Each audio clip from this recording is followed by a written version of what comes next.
여러분, 혹시 세렌디피티라는 말 들어보셨나요? 뜻하지 않은 상황에서 생기는 뜻밖의 행운이라는 말인데요. 어쩌면 오늘 이 방송 시간이 여러분께 오는 그 작은 행운일지도 모릅니다. 여러분의 세렌디피티가 되고 싶은 코즈 오브 투데이. 저는 진행을 맡은 아나운서 장하주입니다. 그렇다면 코즈 오브 투데이 문을 활짝 열어보도록 하겠습니다. 본 방송에서 제공하는 정보는 투자 판단을 위한 제안일 뿐 투자의 결정과 결과에 대한 책임은 투자자 개개인에 있다는 점 참고 부탁드립니다. 네, 간밤 중동에서 불어오는 지정학적 리스크에 우리 시장이 크게 흔들렸습니다. 그렇다면 더 자세한 시장 이야기는 시황센터 통해서 알아보시죠. 전혜경 캐스터가 전해드립니다. 네, 시청자 여러분 안녕하세요. 시황센터의 전혜경입니다. 이란이 이스라엘에 미사일을 발사했다는 소식에 중동발 리스크가 커지고 있습니다. 이로 인해서 국제유가는 급등했고요. 미증시는 하락으로 마감했습니다. 비트코인 역시 하락세 추세를 그리고 있는데요. 안전자산인 금과 달러는 급등했습니다. 자세한 비트코인 시황 한번 살펴보시죠. 먼저 비트코인은 1.08% 하락하면서 8,220만 8천 원 선 지나고 있습니다. 다음 이더리움 한번 살펴보시죠. 이더리움 역시 하락 반전했는데요. 이더리움은 현재 2.54% 하락하면서 320만 9,900원 선 지나고 있습니다. 다음으로 리플 한번 살펴보시죠. 리플 역시 800원 선 간간히 지지하고 있는데요. 현재 200원 터치하고 있습니다. 다음으로는 상승률 상위 종목 한번 살펴보겠습니다. 상승률 상위 종목에서는요. 웜홀이란 종목이 500원 터치하면서 31.93% 상승하고 있고요. 마스크네트워크 역시 9.71%, 또 콩플럭스 9.61% 상승 중입니다. 수이와 봉크 역시 각각 7.88%, 5.66% 상승하면서 각각 2,546원 터치하고 있습니다. 다음으로 하락률 상승 상위 종목 한번 살펴보시죠. 하락률 상위 종목에서는요. IQ 종목이 눈에 뚜렷한데요. 현재 8.44% 하락하고 있습니다. 8.233원 터치하고 있고요. 선 8.42%, 게이머코인 8.2% 각각 하락 중입니다. 코어와 스타크넷 역시 7.77%, 7.76% 하락세로 마무리하고 있습니다. 네, 다음으로는 거래대금 상위 종목 한번 살펴보겠습니다. 거래대금 상위 종목에서는요. 비트코인 1.1% 하락세 찍고 있고요. 테더 0.15% 상승의 소폭 상승세 가져가고 있습니다. 스위와 월드코인, 솔라나 역시, 페페 역시 모두 하락세로 마무리하고 있습니다. 네, 오늘은 중동의 지정학적 리스크 때문에 상승하는 코인보다는 하락하는 종목이 더 많은 하루였습니다. 네, 이상으로 시황센터였습니다.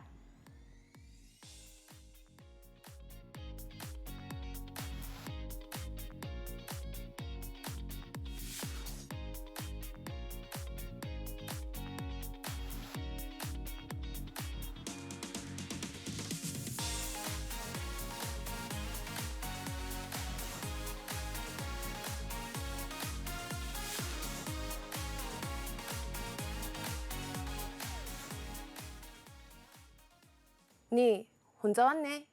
여러분, 오늘은 혼자 들어오셔야 합니다. 오늘 이 시간에는요. 나만 알고 싶은 퍼즈님의 비밀 노트를 펼쳐볼 시간인데요. 여러분 궁금하시죠? 특별히 오늘만큼은 여러분께 공개하겠습니다. 꿈을 현실로 만들어주실 분이죠. 우리 퍼즈 전문가님 나와 계십니다. 전문가님 안녕하세요. 네, 안녕하세요. 퍼즈입니다. 어땠어요, 연기? 전 깜짝 놀랐어요. 장첸이 온 줄 알고. 네, 많이 감사합니다. 놀랐습니다. 연습 많이 했는데 아까 그쵸? 네네. 네, 어제 어쨌든 주말에도 그렇고 어제도 휴일이었잖아요. 네. 근데 퍼즈님 채널에 영상이 계속 업로드가 되더라고요. 아니, 대체 언제 쉬시는 거죠? 원래 자영업자는 쉬는 날이 없습니다. 그런 거예요? 제가 요새 퍼즈님한테 자극을 너무 많이 받고 있어요. 다이 아나운서랑 대체 퍼즈님은 몸이 10개냐? 아니, 어떻게 저렇게까지 부지런하시지? 하는데 많이들 궁금해하실 것 같습니다. 퍼즈님은 쉬시는 날 무엇을 하시는 거죠? 차트 보시나요? 저도 할 거 다 합니다. 뭐 맛있는 거 먹으러 다니고, 네. 그다음에 데이트는 못 하고 있는 것 같고. 네. 네, 저도 똑같은 사람이라 네. 이것저것 다 하고 있습니다. 네. 데이트할 상대는 있다는 거. 네, 그렇게 되나요, 말이? 네. 잘 모르겠습니다. 부럽습니다. 어쨌든 우리 퍼즈님과 함께하는 비밀 노트, 그럼 1강 시작해 보도록 하겠습니다. 퍼즈님. 자, 오늘은 제가 말이 좀 꼬일지도 모르겠어요. 왜요? 왜냐면 강의로서는 처음 하는 얘기거든요. 그래서 이 얘기를 제가 진짜 고민이 진짜 많은데 내용이 좀 어렵기도 하거든요. 그러니까 결론은 뭐냐면 결론이라기보다는 어떤 주제냐면 그 기술적 분석의 의미가 있는가. 그러니까 차트에 선 그리는 거, 뭐 기영이 손 드는 거, 뭐 무슨 공룡 패턴 막 이러면서 나오잖아요. 맞아요. 그러니까 그런 게 다 의미가 있진 않은데 그러면 아예 의미가 없는 것이냐의 관점에서 좀 얘기를 해보려고 합니다. 보면은 그 이제 경제 유튜버로 유명하신 그 슈카 아저씨도 네. 그 기영이 손 들고 있는 그림 보여주면서 뭐 별로 의미가 없다는 식으로 이제 말을 많이 하던데 공학도의 입장으로서 네, 저는 공대생이거든요, 여러분. 그래서 공학도 입장으로서는 어떻게 바라보고 있는지, 그 정말 의미가 없으면 도대체 뭘 갖고 투자를 해야 되는지, 뭐 이런 거에 대한 얘기를 조금 해보려고 하고, 다만 제가 이제 고민하는 부분은 뭐냐면 논리를 탄탄하게 가져가려면 내용이 너무 어려워요. 아, 내용을 쉽게 하려면 논리적으로 빈 곳이 너무 많아요. 그래서 요 사이를 어떻게 제가 잘 맞춰보도록 하겠습니다, 여러분. 그래서 이런 얘기를 하면은 무슨 차트야, 펀더멘탈이 최고지라고 생각하는 사람도 있고, 아니 펀더멘탈가 무슨 소용이야, 차트로만 매매하면 되지, 이렇게 편협하다기보다는 뭐 본인의 경험이겠지만 일단은 이걸 보시기 전에 좀 열린 마음으로, 네, 이렇게도 생각할 수 있구나 라는 열린 마음으로 보시면은 분명 도움 될 겁니다. 네, 그래서 일단은 같이 한번 보도록 하겠습니다. 일단 요게 맥스웰 볼츠만 분포인데 처음부터 어렵죠? 와우. 네. 이게 뭐냐면 그 이제 물리화학에서 응용하는 이제 확률 분포인데 뭐 이렇게 그 자세히 아실 필요는 없고 저도 공대생이라서 요거를 그냥 알기만 해요. 정확히는 잘 몰라요. 저번 시간에 배웠던 정규 분포랑은 좀 다른 건가요? 요 안에 정규 분포가 들어있다고 보면 돼요. 거의 비슷한 거예요. 네. 그래서 보면 여기는 요게 정규 분포랑 생긴 게 거의 일치하죠? 네. 네, 맞아요. 거의 정규 분포가 요거의 그냥 뭐 하나의 요 케이스라고 보면 되는데 뭐냐면 그 이제 사람 한 명 한 명을 점으로 생각하고 하면은 이게 이제 곧 정규 분포가 되는 거예요.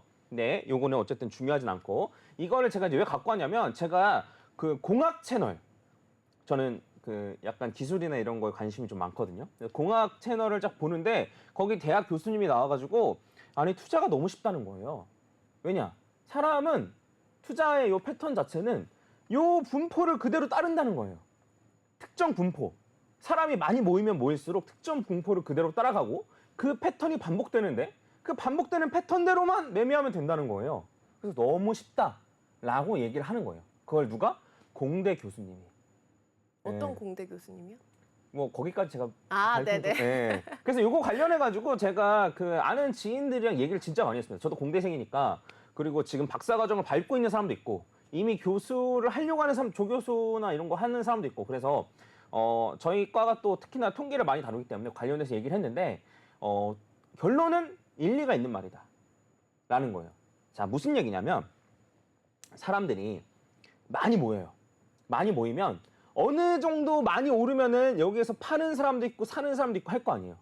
그쵸? 근데 만약에 한 명, 두 명이면은 맞지 않을 수 있지만 100명, 1000명, 10,000명, 억명, 1억 명, 10억 명 이렇게 시장에 이제 사람들이 좀 참여를 많이 하게 되면 요만큼 많이 오르면 일정 부분 같은 비율만큼은 팔고 같은 비율만큼은 산다는 거예요. 그러니까 이게 10명일 때는 다를 수 있어요. 다를 수 있는데 사람들이 많이 모이면 모일수록 이런 분포를 그대로 따라간다는 거예요. 정규 분포나 이런 분포를 그대로 따라가듯이 요 차트도 비슷하게 따라간다는 거예요. 확률이라는 거죠? 네, 맞아요. 통계예요. 정확히 말하면 통계인데 그래서 어떻냐면 그 투자할 수 있는 자산들은 다 비슷한 패턴을 가진다는 거예요. 비트코인만 비슷한 패턴을 가진 게 아니고 금, 그다음에 뭐 나스닥 이런 게 다 비슷한 패턴을 가진다는 건데 제가 한번 예시로 말씀드리면은 비트코인 제가 패턴 중에 말씀드린 게 고점 돌파하면 급등하는 패턴이 있다고 말씀드렸죠. 네. 기억나시죠? 네. 얘는 금이에요. 금인데 금도 여기 있는 고점을 돌파하자마자 여기서 좀 헤매다가 고점 근처에서 헤매다가 급등하는 패턴을 보입니다. 그렇죠? 비트코인이 했던 거랑 마찬가지로 지금은 비트코인은 요 근처에서 헤매는 게 조금 길어지고 있는 건데 어쨌든 요 고점 돌파하면 급등한다라고 말씀드렸듯이 금도 급등하는 패턴을 보였었고 그다음에 심지어 나스닥도 여기 고점 대비해서 고점을 돌파하면 급등하는 패턴을 보여요. 물론 최근에가 너무 가파르게 올라서 그렇게 안 보일 수도 있긴 한데 여기 있는 요때랑 비교하면 요렇게 가다가 기울기가 이렇게 꺾인 거잖아요. 이렇게 보면 급등하는 패턴을 보인다는 거예요. 이 고점 돌파하고 나서 급등하는 패턴은 역사가 엄청 긴 패턴이에요. 개미들을 털어먹기 너무 쉽거든요.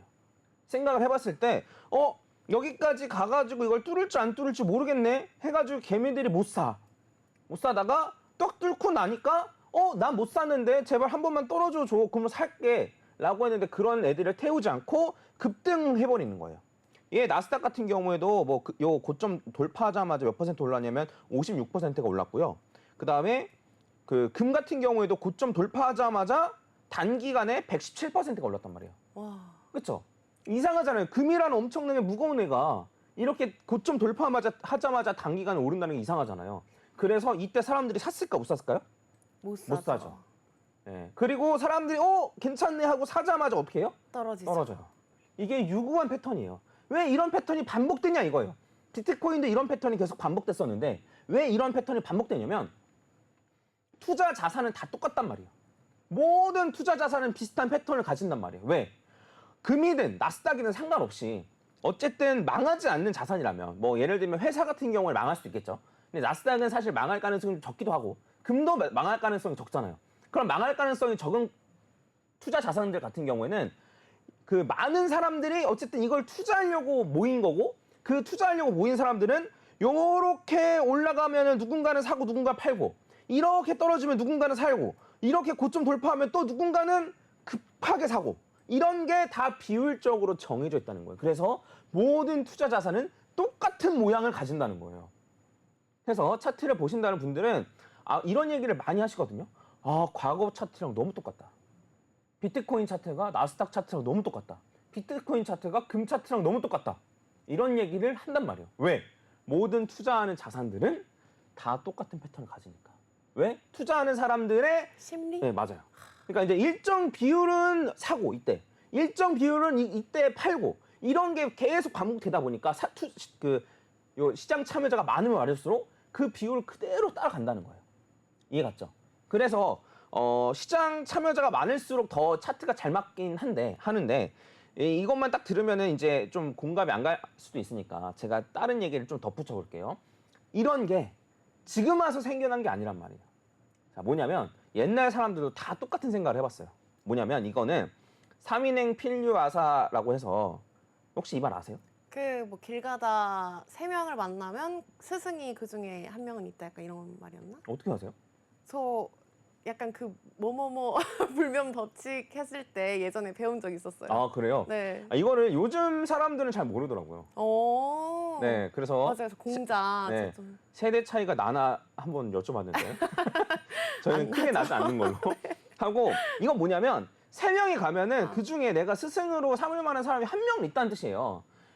근데 이게 당장 3명이 가면 없을 수도 있죠. 근데 30명이 모이면 300명이 모이면 3,000명이 모이면 그 중에 30%는 내가 배울 만한 사람이 있다라는 거예요. 3명 가면 없을 수도 있어요. 근데 한 3,000명이 모여있다? 그럼 그 중에 내가 배울 점이 있는 사람들, 무조건 나보다 무조건 뛰어다 이러는 게 아니고 배울 점이 있는 사람이 어쨌든 일정 비율로 있다라고 생각하고 이 말에 공감하기 때문에 이 말이 지금까지 내려져 오는 거예요. 이게 뭐예요? 통계예요. 그러니까 당장 3명이면 안 맞을 수도 있어. 근데 사람이 모이고 안 그러면 요 CMS가 3번 이런 식으로 계속 반복되다 보면 일정 통계를 따라간다는 거예요. 이해 갔죠? 네. 요즘 사람들은 요게 더 익숙하더라고요. 빌런 총량 보존의 법칙. 이상한 사람 보존의 법칙. 아. 이것도 아세요 혹시? 네, 뭐 이상한 사람이 그 모임에 없으면 뭐 내가 이상한 사람이다 그거 아니에요? 맞아요. 그래서 이게 2017년, 18년 요때 막 유행하던 네, 말이었는데 맞아요. 특히나 회사에서 이런 얘기가 많죠. 사람들이 모이면 누군가는 빌런이 된다. 혹은 누군가는 빌런이 있다. 근데 빌런이 없다? 한 10명 정도 모였는데도 빌런이 없다? 그럼 내가 빌런이다. 저희 회사에는 아무도 없는데 그럼 저인가요? 뭐 저라고 할까 그냥? 네. 네. 이런 식으로 얘기를 한다고. 이것도 이때 딱 나오자마자 사람들이 막 공감을 막 했단 말이에요. 왜? 아니까. 통계적으로 아니까. 10명 중엔 없을 수도 있어. 혹은 3명, 5명 중엔 없을 수 있어. 근데 50명, 500명, 5,000명 모아두면 이 빌런의 숫자가 이제 일정 부분 좀 간다는 거예요. 그 중에 뭐 5천 명 중에 뭐 한 50명 혹은 500명은 빌런이더라. 빌런의 역할을 할 수 있다더라. 뭐 이런 식으로 저희가 생각을 해볼 수 있다는 거예요. 이것도 전부 다 통계예요. 통계. 그러니까 우리는 그냥 재미로 우스갯소리로 막 했는데 이런 걸 통계로 받아들일 수 있어야지만 우리도 차트 자체를 비슷한 패턴의 반복을 받아들일 수 있다는 거예요. 그래서 여기까지만 해도 장난 같잖아요. 장난 같잖아요. 네. 그래서 그런 얘기 들어본 적 있죠. 개미들이 있는데 개미들이 요 20%만 일을 한다는 거예요. 아, 이 사회가 돌아갈 때 실제로 개미들이. 실제로 개미들이 오. 그런 실험이 있었어요. 그런 다음에 잘하는 20%만 모아놔. 그럼 걔네들이 전부 다 일을 하냐? 아니라는 거예요. 그 중에서 20%. 네, 그 중에서도 20% 일을 한다는 거예요. 이거를 들어보신 적 있을 텐데 네, 맞아요. 이거는 애초에 법칙이 있어요. 파레토 법칙이라고 합니다. 오, 진짜 그 법칙이 있네요. 네. 해서 이제 파레토라는 아저씨가 이제 이탈리아의 80% 땅을 20% 인구가 소유하고 있다라는 거예요. 우리나라 마찬가지죠. 우리나라 모든 부를 상위 20% 갖고 있다. 이거 말 되고 그다음에 심지어 식물도 땅에 있는 정원도 20%의 식물이 80%의 열매를 맺는다는 거예요. 그럼 요거에 관련해서 여러 가지 예시를 말씀드리면 뭐 가장 잘 팔리는 제품 20%가 매출의 80%를 차지한다. 그다음에 올림픽 상위 20% 국가가 메달의 80%를 가져간다. 오. 예. 그다음에 상위 20% 남녀가 연애 경험의 80%를 아무튼 이런 게 있어요. 너무 슬픈데요, 저거. 그래서 이게 그냥 이렇다더라. 근데 요거는 어쨌든 얘기를 많이 들어보셨을 거예요. 어쨌든 상위 20%의 고객이 매출의 80%를 책임진다. 네. 해가지고 뭐 게임 뭐 모델, 그러니까 이제 돈 내는 모델, 그러니까 이제 돈 내는 구조를 할 때, 예, 그럴 때도 이제 많이 쓰이고 뭐 백화점에 이런 데에서도 뭐 이런 식으로 말들을 많이 하고 네. 아마 무조건 들어보셨을 텐데 이게 심지어 통계예요. 파레토 법칙은 확률 분포로 해가지고 실제로 이런 식으로 분포를 만들어서 통계 법칙이 그대로 따르고 있습니다. 그냥 농담으로 하는 말이 아니에요. 실제로 왜 8대2가 되는지까지 잘 나와 있어요. 저 그래프예요, 저게? 네. 오. 근데 이제 이런 것까지 여러분들 아실 필요는 없고 그냥 제가 그냥 다만 설명을 좀 해드리는 거고 그러면 여기서 나오는 건 뭐냐면 당장 뭐 식물이 하나만 있다. 안 그러면 매출을 내는 사람이 한 명이다. 그러면 잘 모르겠는데 매출을 내는 사람들을 막 잔뜩 모아. 그러니까 매출을 만들어주는 사람들 잔뜩 모으면 상위 20%가 전체 80% 매출을 낸다라는 거예요. 그리고 이제 이러한 패턴들을 잘 모으면 이게 뭐 이유가 있어서 그렇다는 게 아니고 실제로 이런 비슷한 패턴들, 이런 비슷한 확률로 간다는 거예요. 이게 왜 그런지는 잘 몰라요. 그러니까 사람들이 많이 모이면 모일수록 통계가 쌓여서 그런 거 아니에요? 맞아요. 확률이 네, 높아진다든지. 그래서 이렇게 바라보면 이제 맥스웰 볼츠만 분포를 우리는 이해할 수 있는 거예요. 사람을 하나의 점으로 생각하면 어쨌든 사람이 많이 모이면 모이면 모일수록 요 자리에 오면 누군가 사고 요 자리에 오면 누군가 팔고 그러니까 요 자리에 오면 100명 중에 10명은 사고 요 자리에 오면 100명 중에 뭐 50명은 팔고 이런 게 숫자가 많아지면 많아질수록 일정 비율을 따라가고 그것 때문에 패턴이 계속 반복된다라는 거예요. 요거를 요렇게까지 이제 제가 얘기하면은 어떻게 생각들을 하시냐면 그 원리가 뭔데? 그러니까 그냥 원리가 뭔데? 라고 생각을 하는데 근데 이거는 제가 좀 말씀드리면은 자, 제가 뭐 물어볼게요. 네. 요리를 혹시 하세요? 요리를 합니다. 네. 네. 그러면 뭐 예를 들면 어떤 요리라고 할까? 뭐 찌개를 끓여요. 네. 근데 그러면 찌개 간을 국간장으로 맞춘다 쳐봐요. 네. 그러면 요 정도 찌개를 끓이는데 국간장을 예를 들어 한 2스푼만 넣어. 그거를 이거 국간장을 넣으면 왜 간이 맞춰지는지 알고 해요? 아니요, 그건 아니죠. 그러니까 1스푼 반도 해봤다가 2스푼도 해봤다가 3스푼도 해봤다가 결국에는 맞춰서 하게끔 되는 거잖아요. 맞아요. 그러니까 사람들이 생각하는 인지가 다 그래요. 원리를 알고 하는 거는 생각보다 많이 없다는 거예요. 모든 게 돼. 내가 팔을 이렇게 힘을 주어서 움직이는데 어떠한 원리로 이렇게 힘이 뭐 뇌에서 전달돼가지고 어느 근육을 만져가지고 팔을 이렇게 들어오는지 알아요? 모른단 말이에요.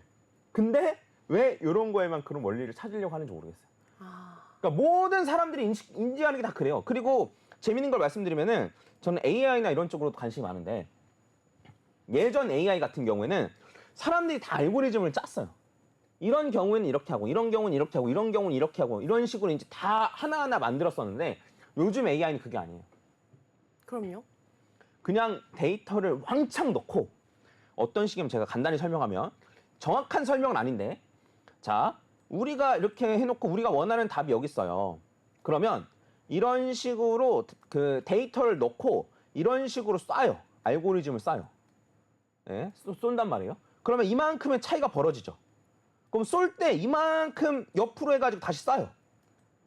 그러면 이만큼의 차이가 또 벌어지죠. 해서 점점 가깝게 쏘는 거예요. 가깝게 쏴서 비슷하게 맞추는 거예요. 근데 그럼 어쨌든 비슷하게 맞추는 요걸 찾았어. 비슷하게 맞추는 값을 어떻게 하는지 찾았어. 근데 왜 그렇게 되는지는 설명 못해요. 요즘 생성형 AI가 이렇고 딥러닝의 정의가 이거예요. 그래서 사람들의 생각과 비슷하다는 거예요. 사람도 몰라. 왜 이렇게 진행되는지 몰라. 근데 국간장을 1스푼 반 넣어보고 봤는데 내 입맛에 싱겁고 3스푼 넣어봤는데 짜고 그래서 2스푼으로 맞췄듯이 생성형 AI 딥러닝도 이런 식이라는. 그래서 딥러닝의 요 특징에서 보면은 아까 전에 말했던 것처럼 사람이 직접 알고리즘 설계하는 거 이건 전통적인 AI고 얘는 딥러닝인데 얘는 자동으로 학습할 패턴을 찾아낸다. 얘는 사람이 짜는 거고. 그래서 사람이 짜기 때문에 왜 이렇게 되는지 설명을 할 수 있지만 딥러닝은 블랙박스 특성이라 하거든요. 이걸 왜 알 수 없는 거. 왜 이렇게 되는지 알 수 없는 걸 블랙박스 특성이라 하는데 이러한 특성으로 인해 왜 이런 결과가 나오는지 설명하기 어렵다. 그래서 생성형 AI가 틀리기도 하고 그런 거예요. 사람의 인지 능력을 거의 그대로 따라하는 거예요. 딥러닝 같은 경우에. 혹시 조금 어렵나? 너무 방대한 정보가 들어가 있어서 그런 건가요? 뭐 그렇기도 하고 애초에 접근하는 방식이 다른 거예요. 네. 그러니까 요 전통적인 AI는 이 국간장에 소금 NA가 얼마큼 있고 CL이 얼마큼 있고 뭐 소금이 얼마큼 있고 그게 요 찌개 안에 들어가면 어떤 화학 반응을 일으키고 그게 사람이 먹으면 어떠한 식으로 받아들이고 이거를 계산하고 하는 게 이제 전통 AI고 근데 1스푼 반 넣어봐. 좀 싱거워? 3스푼 넣어봐. 좀 짜? 그럼 2스푼 넣어봐. 맞네? 이렇게 하는 게 지금 딥러닝인 거예요. 그러니까 딥러닝은 많은 데이터를 넣어봐야겠죠. 네. 그러니까 쉽게 말하면 우리는 대충 2스푼이라 생각하지만 요 딥러닝 같은 경우에는 1.5스푼, 1.6스푼, 1.7스푼 이런 식으로 다 넣어보는 거예요. 그중에 가장 내 입맛에 맞는 거 찾아내는 이러한 방식이라는 거예요. 얘기가 좀 길었는데 네. 정리를 하면 이거예요. 뭐냐면 자, 생각을 해보면 우리는 어쨌든 몰라요. 왜 이 타이밍에 대해서 사람들이 파는지 왜 이 타이밍 되면 일정 부분을 왜 사는지 몰라. 우리는 모르는데 이런 패턴이 계속 반복돼 왔어. 그리고 이런 패턴이 왜 계속 반복되냐면 많은 사람들이 모이면 모일수록 투자 자산의 거래를 하면 할수록 일정 부분은 이런 행동 방식을 따르고 일정 사람들은 이런 행동 방식을 따르고 그렇기 때문에 시간이 지나면 지날수록 점점 비슷한 패턴을 띠게 된다는 거예요.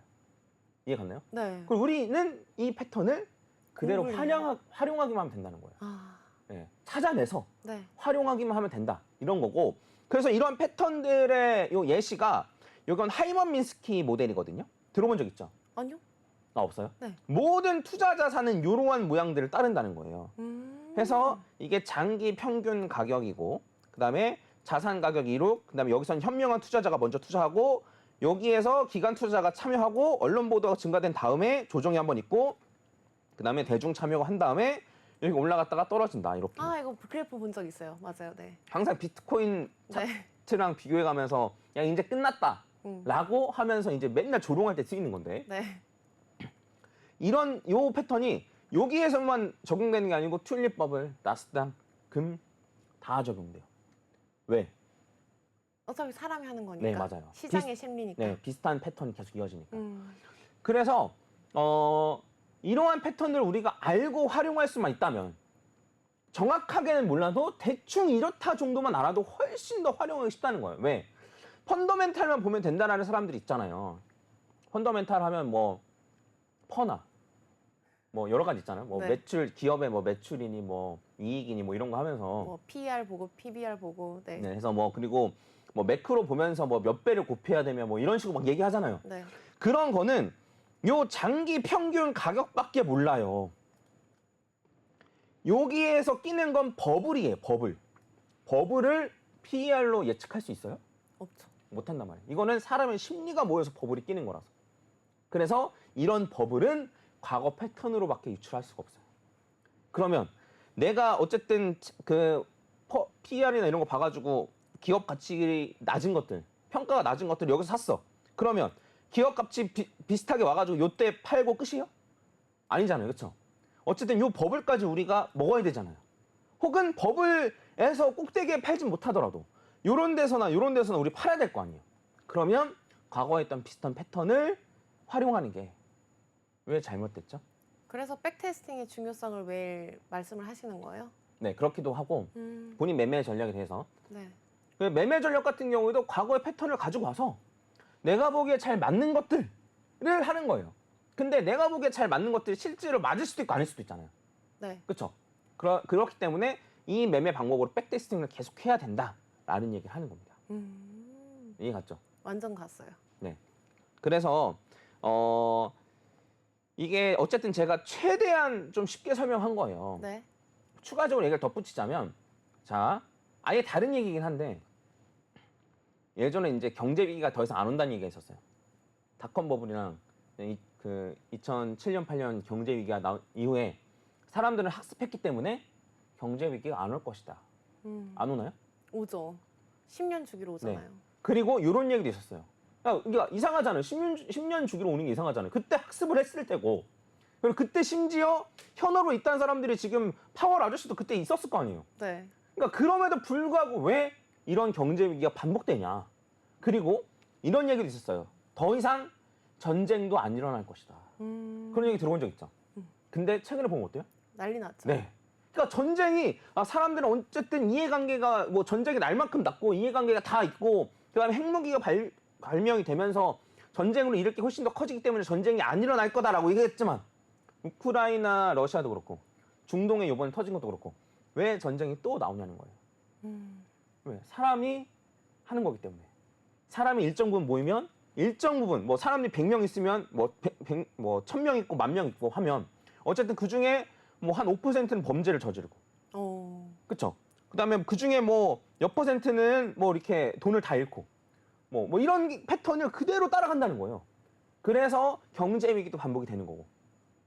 그다음에 전쟁도 계속 일어나는 거고. 그리고 자산들의 차트도 계속 반복이 되는 거예요. 그러니까 다 믿으라는 게 아니에요. 저도 짜증나는 거 많아요. 보면은 이게 비트코인 차트인데 보면 선 긋는 사람들 중에서 막 이렇게 긋는 사람들 있죠. 막 우리는 이제 머리카락 막 떨어지듯이 퍼즈님 아니었어요? 얘기를 하는데 그러니까 이렇게 막 긋는 게 의미가 있지 않다는 거예요. 네. 네, 의미가 있지 않고 이렇게 막 끄면 여기에서 맞고 떨어졌네요. 역시 죄송합니다. 맞춰서 죄송합니다. 이러면서 아주 그냥 저는 그냥 화가 솟구치는데 이러면 누구나 다 한다는 거죠. 그러니까 이런 걸 말하는 게 아니고 진짜 과거의 패턴과 유사한 패턴들 그리고 진짜 중요한 선들 이런 거를 구분해내는 게 실력인 거예요. 이런 것들을 찾아내는 게 비슷한 패턴, 과거의 비슷한 패턴, 앞으로도 계속 맞아갈 패턴들을 진짜 찾아내는 게 실력이라는 거예요. 요거 이렇게 그어놓고 나면은 매매 전략 어떻게 세울 거예요? 요거 숍 들어가거나 뭐 이런 식으로 할 건가요? 그러니까 떨어지는 건 이렇게나 많이 그어놓으면 맞출 수 있겠지만 진짜 매매에 활용할 수 있는 패턴들을 골라내는 것, 정말 중요한 선을 골라내는 것 자체가 실력이고 그 실력이 제가 있다고는 전 생각하는데 네, 이거는 있으시잖아요. 제가 이제 뭐 분석하는 거 한번 좀 보시면은 좀 감이 오실 것 같고 무조건 제가 다 맞춘다는 소리는 아니에요. 그래서 제가 주장하는 건 이거예요. 뭐냐면 기본 베이스는 차트가 반복된다, 패턴이 반복된다. 그리고 지난번 비트코인 패턴이 이번에도 반복된다라는 걸 기본 베이스로 깔자. 기본 베이스를 깔고 만약에 달라지는 게 있으면 대응하자. 이게 제 모토인 거예요. 자, 이런 얘기도 많아요. 뭐냐면 이제 현물 ETF가 승인되면서 네. 과거와 패턴이 달라지는 게 아니냐라고 말씀하시는 분들이 많이 있어요. 그렇죠? 네. 들어본 적 있어요? 있죠. 과거랑 이제 아예 다른 추세로 전환이 된다 하는데 같이 똑같이 온다는 거예요? 자, 기간이 들어왔는데 블랙록이랑 뭐 현물 ETF 막 들어왔잖아요. 네. 그러면 블랙록이 사들인 비트코인 있잖아요. 그거 진짜 블랙록이 산 거예요? 아, 블랙록에 투자하는 사람들이 사는 거죠? 그렇죠. 네. 블랙록에 만든 현물 ETF를 투자한 사람들이 있는데 그 사람들이 어쨌든 그 현물 ETF를 사니까 블랙록이 대신 사는 거예요, 비트코인을. 맞아요. 결국 누가 들어오는 거예요? 투자자들이 들어오는 네. 거군요. 그러니까 투자자들 물론 이 투자자들 사이에서는 투자자들 중에서는 뭐 기관도 있고 뭐 있겠지만 결국에는 사람들이 늘어나는 거고 제가 장담하는 비트코인은 앞으로 더 전형적으로 차트대로 갈 가능성이 높습니다. 앞으로 더 전형적으로 나스닥이나 금처럼 갈 가능성이 훨씬 높습니다. 왜? 시장 참여자가 더 많이 들어오니까. 그럼 우리가 그 패턴만 좀 정확하게 분석을 하고 나면은 매매를 좀 잘할 수 있는 거겠네요? 어렵긴 하죠, 사실. 네. 아까 말씀드렸듯이 급등, 고점 돌파 급등 패턴. 어떻게 대응할 거냐, 이거. 너무 어렵잖아요. 알면서도 당한단 말이에요. 그래서 공부를 어쨌든 좀 많이 하는 게 중요하다라고 좀 말씀을 드리는 거고, 저는 쉽게 설명할 수 있는 건 여기까지인 것 같습니다. 더 자세히 뭐 아까 말씀드렸던 분포나 이런 것도 설명해가면서 할 수도 있긴 한데 여러분들이 그런 것까지 공부하실 필요는 없고 어느 정도 일리가 있다라는 생각이 드신다면 진짜네 우리 회사 10명 있는데 그중에 무조건 한 명은 빌런이던데 라는 생각이 드신다면 한번 곰곰이 생각해 보시고 과거와 진짜 계속 반복되는 패턴들을 찾아 나가시고 공부를 좀 하셔서 이번 불장에서는 꼭 큰 수익 거두셨으면 좋겠습니다. 약간 말하다 보니까 좀 마지막인 것처럼 그러게요. 왜 가실 것처럼. 이거 먼저 하고 나서 제가 엘리엇 파동 오늘 이따가 엘리엇 파동 뭐 시간 되는 데까지 할 건데 이걸 하고 나야지만 왜 엘리엇 파동을 배우는지를 이해할 수 있단 말이에요. 왜 저거 왜 배워? 저거 진짜 맞긴 해? 라는 생각이 들 수 있잖아요. 그래서 이게 가장 전통적으로 계속 쓰여왔던 패턴이기 때문에 일단 엘리엇 파동을 좀 할 거고 그 전에 한번 왜 기술적 분석을 해봐야 되는지, 왜 기술적 분석이 맞는 것처럼 보이는지 이런 거에 대해서 한번 말씀드려봤습니다. 네. 좀 잠깐 쉬었다 할까요? 좋습니다. 네, 시장의 심리에서 나오는 반복된 시장의 패턴에 대해서 배워봤습니다. 그럼 이어서 2강 전에 잠깐 쉬는 시간 가져보도록 하겠습니다. 네, 4분기 첫 거래일 미증시는 이딴 악재에 따라서 3대 지수 모두 하락으로 자리 잡았습니다. 중동에서 불어오는 지정학적 리스크, 유가 급등, 그리고 미국 동남부 항만 노조 파업으로 투심이 얼어붙었는데요. 그렇다면 3대 지수를 통해서 시장의 분위기 먼저 짚어보시죠. 네, 다우지수가 0.5% 하락한 42,118포인트에 거래를 마쳤습니다. S&P 500 지수도 1%대 낙폭을 그리면서 5,699포인트, 5,700선을 깨버렸네요. 기술주 중심의 나스닥 지수 오늘 1.78% 가장 크게 밀리면서 17,856포인트에 마쳤습니다. 네, 이번 주는 여러 가지 경제 지표가 발표될 예정입니다. 그리고 특히 내일 발표될 신규 실업수당 청구 건수가 주목받고 있는데요. 지난번에 있었던 미국 파월 의장의 연설이 있었죠. 파월 의장의 연설에서 알 수 있듯이 앞으로 나오는 경제 지표, 특히 그중에서도 고용 지표가 시장을 정하는 데 굉장히 중요한 척도가 된다고 말을 했습니다. 앞으로 나오는 고용 지표에 따라서 연준의 정책 방향이 달라질 수 있는데요. 다가오는 결과를 잘 살펴보셔야겠습니다. 그렇다면 이어서 전체 자산의 시총순위 함께 살펴보시죠. 네, 함께 살펴보시면요. 지난주에 잠깐 주춤했던 금이 안전자산 선호 심리가 유입되면서 상승했습니다. 하지만 현재는 소폭 하락한 모습 보실 수가 있겠고요. 애플과 마이크로소프트는 2%대 마이너스권에 안착한 모습, 엔비디아도 오늘 3%대 깊은 낙폭을 그려냈습니다. 간밤 애플의 3, 4분기 아이폰 출하량 예상치는 하향 조정됐다는 기사도 나왔었죠. 비트코인 이번 주도 시총 10위권에 머물고 있습니다. 하지만 오늘 약 3% 이상, 4% 가까이 밀리면서 큰 출렁거림을 보였는데요. 그래도 오늘 6만 1,000달러 선까지는 계속 지지해주고 있는 모습 확인하실 수가 있겠습니다. 네, 우리 시장 각종 악재 10월의 첫 거래일이 분위기가 좋지 않았습니다. 하지만 더 힘을 내주길 바라면서 위기가 기회가 되는 우리 시장 기대해 보도록 하겠습니다. 그럼 이어서 우리 퍼즈님의 비밀 노트 2강 열어보도록 하겠습니다. 2강 하기 전에 네? 뭐 엘리엇 파동은 시간이 모자르면 뭐 금요일 해도 되니까 네. 그 비트 분석을 궁금해하실 것 같아요.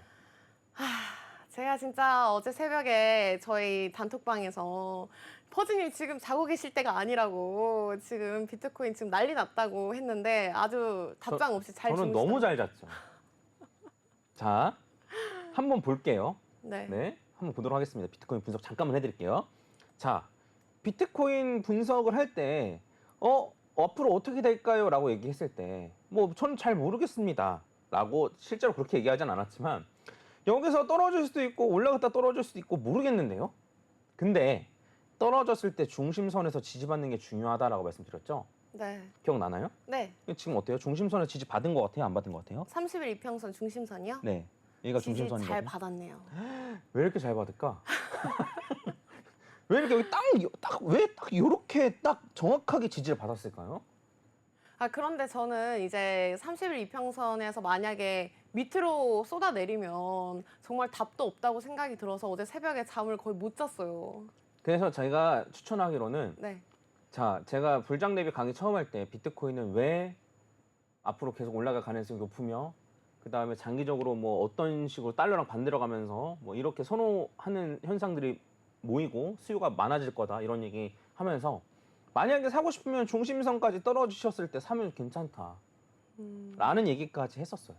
왜? 만약에 상승 추세가 된다면 중심선이랑 상단선이랑 왔다 갔다 하면서 올라갈 거라서 라고 얘기한 거 기억나요? 나요. 나죠? 그럼 만약에 뚫고 떨어지면 그렇다고 큰일 난 거냐라고 하면 그건 아니라 그랬어요. 왜냐면 횡보 추세니까. 근데 횡보 추세는 하단선 터치하고 올라오죠. 그렇죠? 그러면 여기서 사서 떨어진다 하더라도 하단선 터치한 다음에 다시 올라왔을 때 이때 손절하면 되잖아요. 이런 얘기까지 제가 했었습니다. 뒤져보세요, 여러분. 마음 편한 얘기긴 한데 전 그게 잘 안 돼요. 자, 그러면 저는 오늘 샀을까요, 안 샀을까요? 사셨을 것 같아요. 저는 샀죠. 왜? 전 말씀드렸잖아요. 중심선 근처에 오면 사기 좋다고. 여기에서 만약에 상승 추세로 간다라고 하면 상승하기 직전에 매수인 거잖아요. 그렇죠? 완전 어떻게 보면 저점 잡으신 거네요. 네. 만약에 떨어진다 하더라도 여기까지 떨어지면 전 어떻게 할까요? 더 사요. 전 사죠 또. 네. 그런 다음에 요 근처까지 올라가면 어쨌든 여기서 두 번 샀으니까 평단가가 이렇게 잡힐 거 아니에요. 이만큼만 수익 보고 여기서 산 것만 빠져나오겠죠. 그런데 어떻게 해요? 또 중심선을 뚫고 올라갈 때까지 기다리겠죠. 그 다음에 조정 받으면 중심선 근처에 또 사겠죠. 그래서 올라가면 또 상승하기 직전에 잡은 게 되겠죠. 자, 여러분 제가 여러분들한테만 이렇게 하세요라고 해놓고 제가 매매 안 하는 게 아닙니다. 저는 제가 매매하는 그대로 알려드린 거예요. 하지만 누군가는 따라했을 테고 누군가는 따라하지 못했겠죠. 따라하지 못했겠죠. 옆에서 듣고 있는 저조차도 따라하지 못하고 있는데. 네. 그러니까 이게 쉽지 않다는 거예요. 네. 비트코인이 막 이렇게 떨어질 때는 막 어떡하지? 더 많이 떨어지면 어떡하지? 라는 생각이 들죠, 당연히. 드는데 이렇게 한다고 해서 비트코인의 가치가 줄어드는가? 라고 생각해 봤을 때 줄어들어요? 아니죠. 네. 중장기적으로 보란 말씀이시죠? 그러면 요 중심선에 닿았을 때 살 수 있었겠죠. 전 못 샀어요, 오늘. 그래서 여러분들 정말 좋은 거 뭐냐면 제 거 강의 영상 올려드리는 것도 보시는 분들 많고 조회수도 엄청 많은데 과연 그분들은 사셨을까? 똑똑한 분들이라면 사시지 않으셨을까요? 대부분 못 삽니다. 대부분 못 사요. 아나운서님이랑 거의 같아요. 대부분 원래 그래요. 사실 어쩔 수 없어요. 네. 근데 어쨌든 여기서 살 수 있는 정도로 공부를 하고 그리고 공부를 하지 못한다라고 한다면 좀 잘하는 사람들을 보고 따라할 필요도 있다고 생각합니다. 물론 잘하는 사람들을 구분해 내려면 어느 정도 공부가 필요하지만 제가 없더라도 제가 더 이상 이제 제 채널을 운영하지 않거나 어머. 이렇다 하더라도 여러분들 하실 수 있도록 어느 정도 좀 수준을 좀 키워놓는 게 어떨까? 혹시 막 조만간 일조 클럽 가셔가지고 이제 방송 안 나오시려고 하는 거 아니죠? 네, 일조 클럽이 될 일은 없을 것 같고요. 네, 한 10년 안에는 힘들 것 같고. 네. 네, 제가 워렌 버핏처럼 나이를 많이 먹게 되면 또 모르겠는데. 아무튼 전혀 그런 건 중요한 게 아니고 저는 어쨌든 난 잘했다, 난 매수 잘했다. 그러니까 막 나 잘났지가 아니고 제가 얘기를 그대로 해줬잖아요, 그렇죠? 하나도 변한 거 없이 그대로 해줬잖아요. 근데 제가 말했죠, 처음에 알려줘도 누군가는 결국 수익 못 본다. 불장이 와도 누군가는 돈을 못 번다라는 게 지금 요 얘기예요. 여러분들 느끼시는 게 많으셨으면 좋겠습니다. 그리고 하나 말씀드리면 안 늦었다 이거예요. 본격적인 상승 아직 안 왔어. 그쵸?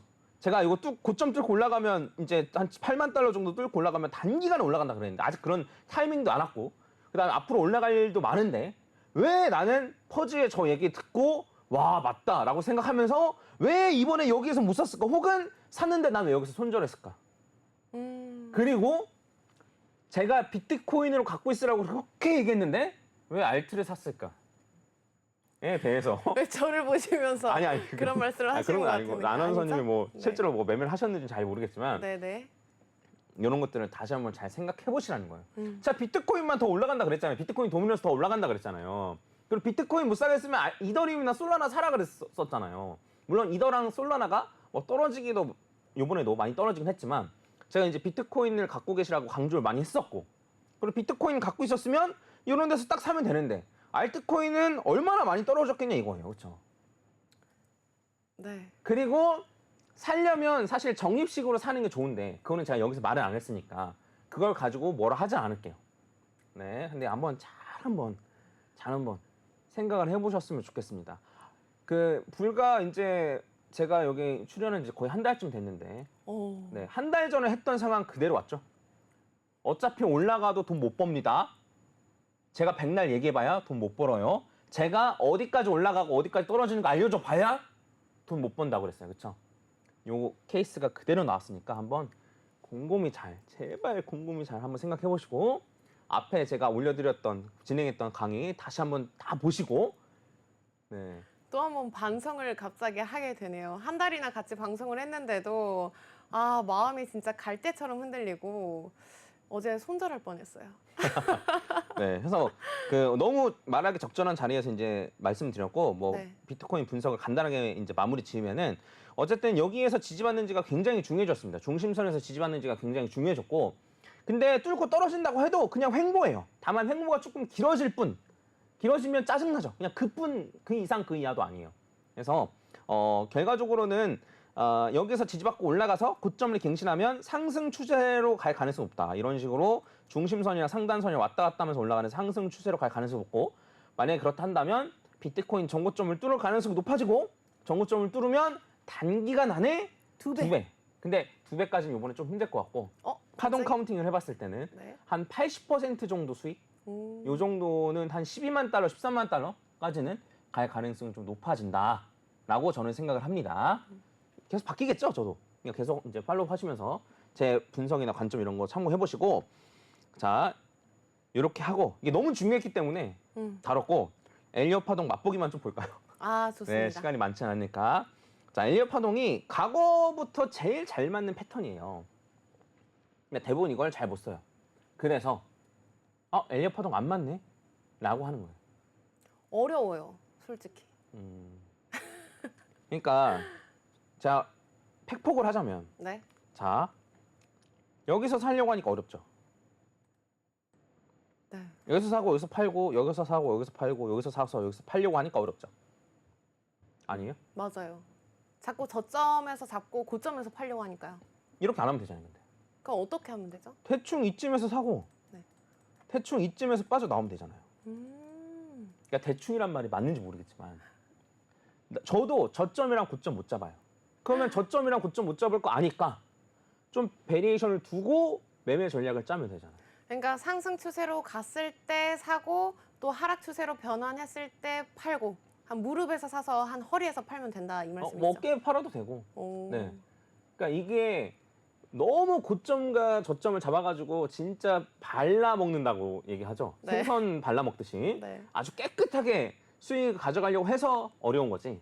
좀 이런 패턴들을 좀 익히고 한다라고 하면 저는 그렇게 욕심 없어요. 근데 자꾸 고점에서 사고 저점에서 파니까 문제죠. 자, 그래서 엘리엇 파동 한번 같이 보도록 하겠습니다. 네. 그래서 이게 굉장히 과거에도 계속 적용됐던 유명한 패턴인데 일단은 특징을 하나 얘기를 해주면 엘리엇 파동은 프랙탈 구조를 따져요. 이거는 이제 비트코인 어디까지 갈지 요 엘리엇 파동 보면서 설명했을 때 했던 얘기인데 프랙탈 구조는 뭐냐면 요 안에 똑같은 패턴이 반복돼가지고 이렇게 된다라는 거고 요 비트코인이 요 프랙탈 구조, 엘리엇 파동을 따르고 프랙탈 구조를 따른다는 걸 알게 되면 요거를 알면 우리는 요거를 예측할 수 있단 말이에요. 그러니까 우리는 반대로도 예측할 수 있단 말이에요. 이게 중요해요. 그래서 그 비트코인 처음 보니까 처음부터 엘리엇 파동이 잘 맞아. 그래서 이제 프랙탈 구조로 하면 이렇거든요. 다른 게 아니고 1, 2, 3, 4, 5 ABC인데 얘도 1, 2, 3, 4, 5 ABC, 1, 2, 3, 4, 5 ABC, 1, 2, 3, 4, 5 ABC, 1, 2, 3, 4, 5 한다면 1, 2, 3, 4, 5 ABC, 1, 2, 3, 4, 5 이런 식이에요. 근데 여기 있는 얘도 여기 있는 1, 2, 3, 4, 5도 1, 2, 3, 4, 5 ABC, 1, 2, 3, 4, 5 ABC, 1, 2, 3, 4, 5 이렇게 간단 말이에요. 그리고 요 안에 있는 조그만한 얘도 1, 2, 3, 4, 5 ABC 이런 식이란 말이에요. 그러면 우리가 요거를 알아. 요거를 알면 얘를 일단 예측해 볼 수 있잖아요. 네. 그러니까 프랙탈이니까. 그리고 얘를 알아. 얘를 알면 얘를 예측할 수 있잖아요. 그렇죠. 요런 방식이라는 거예요.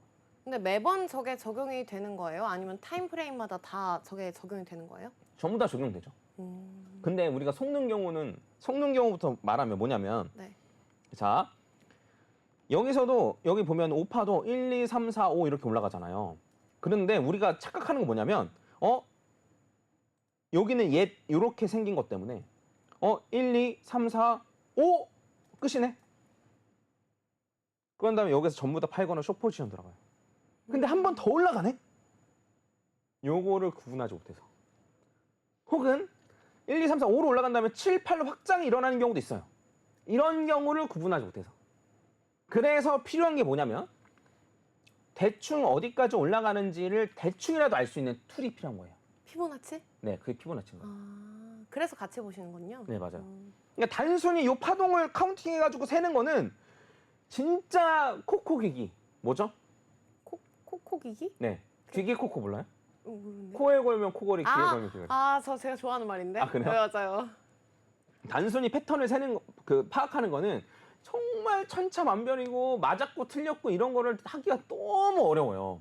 근데 피보나치 비율을 같이 쓰면 이런 식으로 저희가 파악을 해볼 수 있거든요. 뭐냐면 자 엘리엇 파동은 프랙탈 구조다. 아까 방금 얘기한 거. 그 다음에 이제 2파는 1파 시작점 이하로 떨어지지 않는다. 이런 식으로 얘 아래로 안 떨어진다 이런 거고. 근데 이제 중요한 거 뭐냐면 3파 1, 2 한 다음에 3파는 161.8과 261.8 사이 위치한다. 3파는 요 근처에 어딘가에 위치하는 거예요. 정확히 어딘지 몰라. 예? 그때 시장 사람들이 얼마나 참여하느냐에 따라 다르고 어떤 세력이 있느냐에 따라서 또 다르단 말이에요. 근데 요 근처에 위치해. 그리고 5파는 여기 261.8과 476.4% 사이에서 위치한다. 요거를 대강 알 수 있는 거예요. 정확히 어디까지는 몰라. 근데 만약에 파동이 요번에 476.4%까지 다 올라갔어. 그러면 거의 꼭대기일 가능성이 높은 거고. 만약에 요번에 올라갔는데 361.8까지만 갔다가 떨어졌네? 그러면 확장이 일어날 수도 있는 거고. 요걸 우리가 대처를 할 수 있다는, 대비를 할 수 있다는 거예요. 그래서 피보나치 비율을 같이 쓰는 거예요. 근데 신기한 건 피보나치 비율은 자연에서 나오는 수예요. 아까 전에 네. 그 식물이 8대2 해가지고 뭐 법칙이 있다 그랬고 네. 뭐 이런 식으로 여러 가지 있다 그랬는데 요 피보나치 수 자체가 자연에서 나오는 숫자거든요. 네. 대충 다음 시간 할 건데 맛보기로만 보면 요런 거 본 적 있죠? 네. 여기 있는 게 1, 1, 2, 3, 3, 5, 5 해가지고 요거 가는 게 이제 피보나치 숫자고 네, 그 다음에 비율 자체가 다 피보나치 비율을 따라가요. 요 피보나치 비율이 왜 맞는지에 대한 거는 다음번에. 좋네요. 네, 다음번에 해드리도록 하겠습니다. 네, 오늘 이렇게 퍼즈님과의 비밀 노트를 차근차근 풀어봤습니다. 내일도 또 이 시간에 찾아올 거고요. 우리 퍼즈님 덕분에 코즈부투데이 곳간에 코인 정보들이 꽉꽉 차고 있는 것 같습니다. 그렇다면 오늘도 시청해주신 여러분 고맙습니다. 본 방송에서 제공하는 정보는 투자 판단을 위한 제안일 뿐 투자의 결정과 결과에 대한 책임은 투자자 개개인에 있다는 점 참고 부탁드립니다. 그렇다면 오늘도 시청해주신 여러분 성투하세요.